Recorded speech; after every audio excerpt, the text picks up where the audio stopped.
की शुरुआत में हम एक छोटी लड़की को देखते हैं जो कि एक खेत में से कॉटन को तोड़ रही थी। इसी बीच हमें पता चलता है कि ये लड़की कैनेडियन कॉटन क्लॉथर्स नाम की कंपनी के लिए काम करती है। अब सीन यहाँ से शिफ्ट होता है और हम इसी कंपनी के एक बड़े मॉल को देखते हैं जहाँ एक वर्कर कॉटन से बनी जीन्स को ड्रॉअर में रख रहा है। अगले दिन हम देखते हैं कि इस मॉल में कस्टमर्स की भारी भीड़ लगी है। इसी बीच हम एक वर्कर श्रुति को देखते हैं जो कि लिवी नाम की लड़की के साथ आई थी। दोनों मैनेजर क्रैग के पास जाती हैं जहाँ श्रुति उससे कहती है कि लिवी यहाँ जॉब के लिए आई है। असल में श्रुति पहले से ही यहाँ जॉब करती है। इसके बाद क्रैग उसे एक फॉर्म भरने के लिए देता है और उससे कहता है कि वो आज रात से ही ड्यूटी शुरू कर सकती है। आगे वो उसे हंटर नाम की एक लड़की से मिलने को कहता है जो कि उसे उसका काम समझा देगी। अब लिवी यहाँ काम करने के लिए काफी एक्साइटेड होती है। दूसरी तरफ हम उन्हीं जीन्स में से एक जीन्स को देखते हैं जो कि खुद ही मूवमेंट कर रही है। इधर लिवी हंटर से मिलती है और उससे बात करने की कोशिश करती है लेकिन उसके पास टाइम नहीं होता और वो उसे एक वर्कर लॉर्ड के पास भेज देती है। लॉर्ड उससे कहता है कि जो तुमने कपड़े पहने हैं वो यहाँ नहीं चलेंगे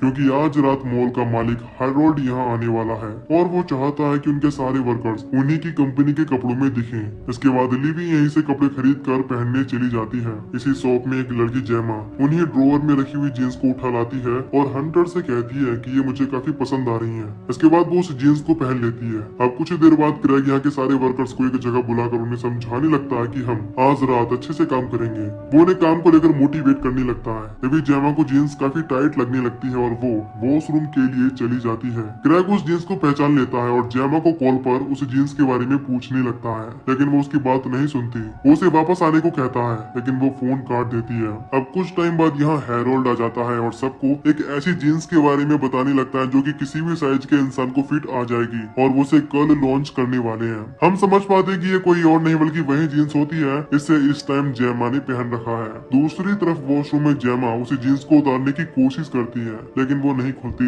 वो और भी ज्यादा टाइट होने लगती है। इस वजह से जेमा को काफी दर्द भी होता है। तभी वो जीन्स इतनी टाइट हो जाती है कि उसकी बॉडी से खून निकलने लगता है और कुछ टाइम में उसकी मौत भी हो जाती है। इधर हैरोल्ड सबसे कहता है कि आज रात 12 बजे उनके मॉल में एक social media influencer Peyton Jules आने वाली है इस जीन्स की लॉन्चिंग के लिए। वो आगे ये भी बताता है कि कल सुबह 8 बजे तक इस मॉल में लॉकडाउन रहेगा यानी सब वर्कर यहीं रहेंगे और 8 बजे के बाद सेल शुरू होगी। दूसरी तरफ वो जीन्स जेमा की बॉडी को खुद ब खुद ठिकाने लगा देती है और फ्लोर पर पड़े खून को पीने लगती है। इधर हैरोल्ड अपने घर के लिए निकल जाता है और सबसे काम पर लगने को कहता है। खैर सब वर्कर अपना काम कर रहे होते हैं। तभी क्रैग नोटिस करता है कि जेमा अभी तक वापस नहीं आई है जिस पर वो हंटर से उसे ढूंढने को कहता है। इसके बाद हंटर उसे ढूंढती हुई गर्ल्स वॉशरूम में आती है लेकिन जेमा उसे वहाँ नहीं मिलती और इस बारे में वो क्रैग को इन्फॉर्म कर देती है। तभी उसकी नजर उसी जीन्स पर पड़ती है जिसे जेमा ने पहना था। अब जैसे ही वो उस जीन्स के पास जाती है उस जीन्स का लोगो उसे अपनी तरफ अट्रैक्ट करने लगता है। उसके बाद वो भी उस जीन्स को पहनने लगती है। तभी वो जीन्स उसके पैरों को कंट्रोल करके इधर उधर चलने लगती है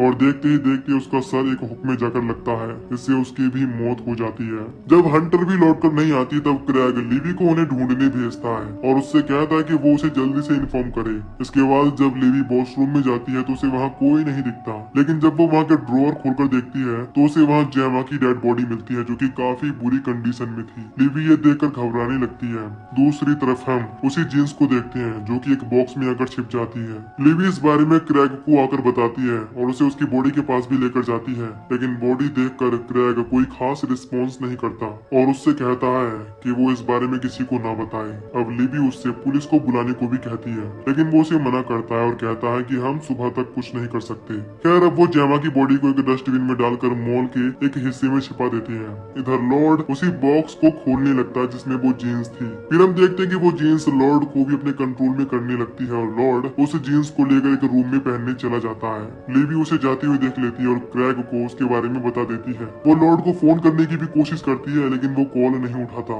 अब जैसे ही वो जीन्स की जिप खोलता है तभी वो जीन्स उसके अंगूठे को काट कर अलग कर देती है जिसकी वजह से उसका काफी खून बहने लगता है। इसके बाद वो जीन्स उसके हाथ पर लिपट कर उसके दोनों हाथों को काट देती है और बाद में उसकी गर्दन को भी। इससे लॉर्ड भी अब मारा जाता है। फिर हम देखते हैं कि वो जीन्स फ्लोर पर पड़े हुए खून को पी रही है। इधर क्रैग काफी गुस्से में आ जाता है और अकेले ही लॉर्ड को ढूंढने जाने लगता है। उसे रास्ते में एक बॉक्स पड़ा हुआ दिखता है। अब जैसे ही वो उस बॉक्स को खोल कर देखता है तो उसे उसमें लॉर्ड के कटे हुए बॉडी पार्ट्स मिलते हैं। इसे देखकर वो घबरा जाता है। तभी यहाँ लिवी आ जाती है और उस बॉक्स में लॉर्ड के बॉडी पार्ट्स देखकर काफी ज्यादा डरने लगती है। क्रैग उसे चुप रहने को कहता है लेकिन लिवी उसे फिर से पुलिस को कॉल करने को कहती है। क्रैग उसकी बात मान लेता है और चालाकी से उसके सर पर प्लास्टिक से अटैक करके उसे बेहोश कर देता है। खैर अब 12 बज चुके थे और यहाँ जूल्स आ जाती है, वो इन्फ्लुएंसर। वो उस जीन्स के डिजाइन को देखकर पागल हो जाती है और क्रैग से कहती है कि उसे इस जीन्स का एक सेट चाहिए। क्रैग ये सुनकर जल्दी से उस जीन्स को लेने स्टोर रूम में चला जाता है। इसके बाद जूल्स अपनी लाइव वीडियो शुरू करती है, जिसमें वो उस जीन्स की क्वालिटी बताने लगती है और उसका प्रमोशन करती है।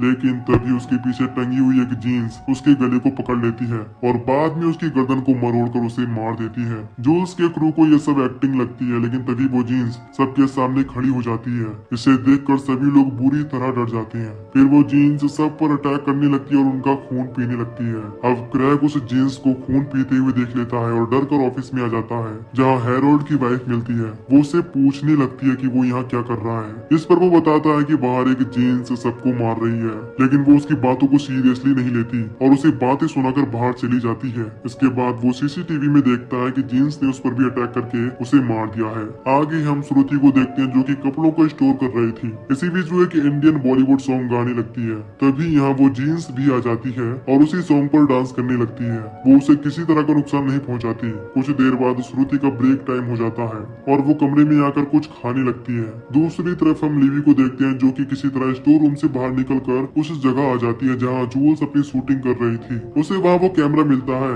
इससे उसे पता लग जाता है कि यहाँ के सारे मर्डर्स वही जीन्स कर रही है। इसी बीच हम उस जीन्स को देखते हैं, जो कि एक प्लास्टिक वाली डमी को अपना होस्ट बना लेती है और वो अपने माथे पर खून की बिंदी भी लगाती है। इधर लिवी जल्दी से श्रुति के पास आती है और उसे जूल्स के मरने का वीडियो दिखाती है, जिसे देखकर वो भी डर जाती है और वो दोनों यहाँ से बाहर निकलने का डिसाइड करती हैं। लेकिन जब वो गेट पर पहुँचते हैं तो वो नहीं खुलता, क्योंकि अभी भी हॉल में लॉकडाउन था। तभी उन्हें क्रैग कॉल करता है और अपने ऑफिस में आने का कहता है। इसके बाद वो दोनों जल्दी से उसके ऑफिस में आ जाती हैं। यहाँ लिवी श्रुति को जीन्स के डांस की वीडियो दिखाती है, इसमें श्रुति उसके सामने खड़ी होकर गा रही थी। लिवी को उस पर शक होता है कि वो अब भी जिंदा कैसे है। तभी वो कैमरा में देखते हैं कि वो डमी उनके रूम के बाहर आ गई है। लिवी श्रुति से कहती है कि ये शायद इंडियन है, क्योंकि उसने माथे पर बिंदी लगा रखी थी। अब लिवी यहाँ श्रुति का फोन लेकर फिर से वही सॉन्ग चला देती है। इस पर वो डमी डांस भी करने लगती है। उन्हें समझ आ जाता है कि ये इंडियन ही है। इसके बाद श्रुति उससे हिंदी में बात करती है और उसके बारे में पूछने लगती है कि वो कौन है और कहाँ से आई है। इस पर वो डमी एक कटे हुए हाथ से दीवार पर हिंदी में लिखकर उन्हें बताने लगती है। तभी हम वही सीन देखते हैं जब वो मूवी शुरू हुई थी। उस लड़की का नाम कीरत था और वो सिर्फ 13 साल की ही थी। एक दिन जब वो कॉटन लेकर जा रही थी, अचानक उसका दुपट्टा कॉटन काटने वाली मशीन में चला गया, जिसकी वजह से वो मशीन में गिर गई और कटने की वजह से उसकी मौत हो गई। लिवी कीरत की कहानी सुनकर क्रैग पर गुस्सा होने लगती है कि वो कैसे एक छोटी लड़की से काम करवा सकते हैं। फिर श्रुति उससे पूछती है कि उसे क्या चाहिए। इस पर वो लिख कर बताती है कि उसे कीरत का इंसाफ चाहिए। इसके बाद लिवी और श्रुति कैमरा लेकर बाहर आ जाते हैं और उससे कहती हैं कि वो उसकी बात सबके सामने जरूर रखेंगे। लेकिन तभी यहाँ क्रैग आ जाता है और एक स्प्रे लेकर डमी पर फायर कर देता है। इस वजह से वो जीन्स उस डमी से उतरकर यहाँ से चली जाती है। लिवी उस पर काफी गुस्सा होती है। तभी वहाँ की लाइट चली जाती है और क्रैग डर कर वापस से अपनी ऑफिस में छिप जाता है। इसके बाद लिवी और श्रुति उस जीन्स के निशानों का पीछा करती हुई ड्रॉवर के पास पहुँच जाती है। वहाँ वो देखती है कि और भी जीन्स चल फिर रही है। उन्हें कोने में काफी सारी डेड बॉडीज भी दिखती हैं, जिन पर से वो जीन्स खून पी रही थी। अब दोनों घबराकर बाहर आने लगती हैं, लेकिन तभी क्रैग वहाँ आ जाता है और उन्हें वहीं लॉक कर देता है। वो उनसे कहता है कि वो उसे कैमरा दे दें, इसके बाद ही वो लॉक खोलेगा। लेकिन वो दोनों उसे कैमरा नहीं देती और अंदर की तरफ आ जाती हैं। क्रैग भी उनके पीछे आने लगता है। अब वो दोनों अलग अलग जगह पर आकर छिप जाती हैं। क्रैग उन्हें ढूंढता हुआ वहाँ भी आ जाता है। तभी श्रुति उसके सामने आती है और उस कैमरा को फेंक देती है। तभी अचानक क्रैग चाकू से उस पर अटैक करके उसे मार डालता है। लिवी ये देखकर बुरी तरह घबरा जाती है। अब वो उस कैमरा को चेक करता है तो उसमें मेमोरी कार्ड नहीं होता, यानी वो लिवी के पास था। अब लिवी जब यहाँ से निकलने की कोशिश करती है, तभी क्रैग वहाँ आकर उसे पकड़ लेता है और उसका गला दबाकर उससे मेमोरी कार्ड मांगने लगता है। वो उससे मना करती है कि वो उसके पास नहीं है। इस पर वो उसे बेहोश कर देता है। इसी बीच यहाँ काफी सारी जीन्स चलकर आने लगती हैं,